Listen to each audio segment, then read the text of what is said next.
Hey y'all, happy Thursday. So, we're digging back in where we left off yesterday. Um, we talked about the armor that God gives us, the armor of a heavy armed soldier, which God supplies. This armor is a weapon. And so, I want to just take the pieces of this armor and I'm going to read you the pieces, what they are, and I want you to think about these pieces of armor as weapons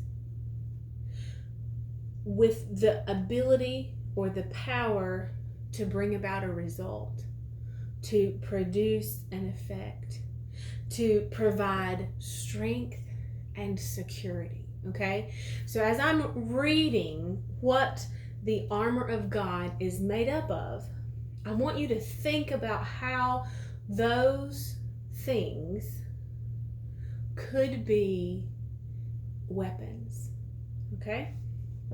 Salvation, the helmet of salvation, the breastplate of righteousness, the shoes of peace, the shield of faith, the loin belt of truth, and the lance of prayer. They are not natural weapons, but aren't they full of power? Life changing. Each one of these, even on its own, is life changing. But when you put all of these pieces together and you clothe yourself from the top of your head to the soles of your feet, you are a force to be reckoned with. Oh, glory to God. So the next words that we move on into verse 12, Paul tells us why wearing God's complete armor is necessary. Why do we have to wear all of it? Why do we have to wear the complete armor? For we wrestle not against flesh and blood, but against principalities and against powers and against rulers of the darkness of this world, against spiritual wickedness or wicked spirits in high places. Paul says, put on the whole armor because we are not fighting against flesh and blood. Put on God's armor, His weapons, because you're not fighting a battle with another person. The words or the weapons of guns and knives and swords and bows and arrows, and that's not going to harm the spirits. That's going to harm people. But our battle is not only with people. We wrestle not against flesh and blood. And that's why we have to put on the armor, the whole armor.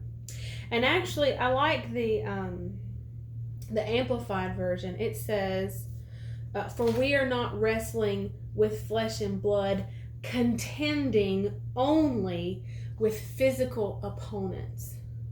Now, going back to David and Goliath, there was a natural battle.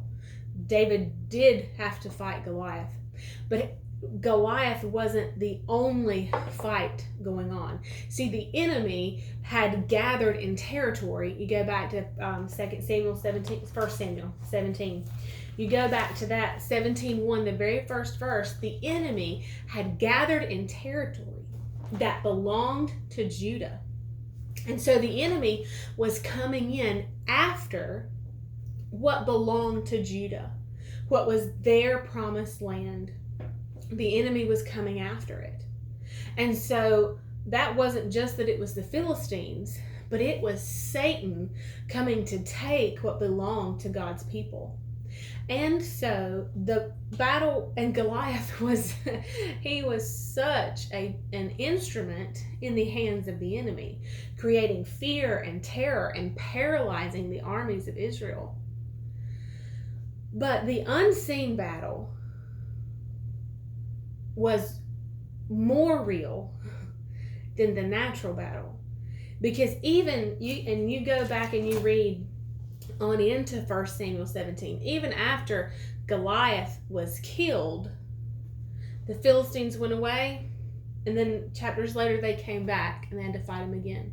And they went away, and then they had to fight him again. And actually, let's see, I think I have it marked in my Bible. This was obviously, I wasn't planning to share this, but in 1 Samuel 30, the Philistines are there again. They show up again. And this is the last time that, let's see.